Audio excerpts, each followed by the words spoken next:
Happening tonight, Ansonia's mayor will request a private investigation into potential credit card abuse at City Hall. This makes Ansonia the second city in our state facing allegations of this kind. State police are already investigating alleged credit card misuse in New Britain. Your reporter Anna Stansfield is live outside City Hall with what we've learned. Anna, good morning. Well, guys, good morning. The current mayor here in Ansonia took over the office back in December. He says a Freedom of Information request revealed that there was potential misuse of city funds before he got here. And tonight, he plans to ask the city's Board of Alders to launch an investigation so he can find out exactly what happened behind these doors before he got here. This morning, Mayor Frank Tisco wants to know if money was being misused inside City Hall during previous Mayor David Cassetti's time in office.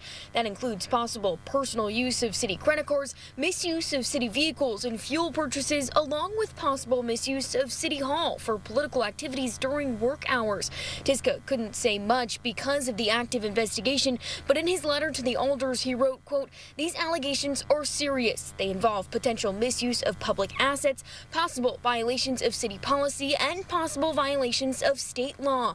Meanwhile, when asked about the investigation by Eyewitness News, former Mayor Cassetti told us, quote, "I actually welcome this. Nothing out of the ordinary was done, and he'll find that out." Now, the meeting with the Board of Alders is set for 7 o'clock tonight, where the mayor will learn whether or not they plan to move forward with this investigation. I'm your reporter live in Ansonia, Anna Stansfield, Channel 3 Eyewitness News.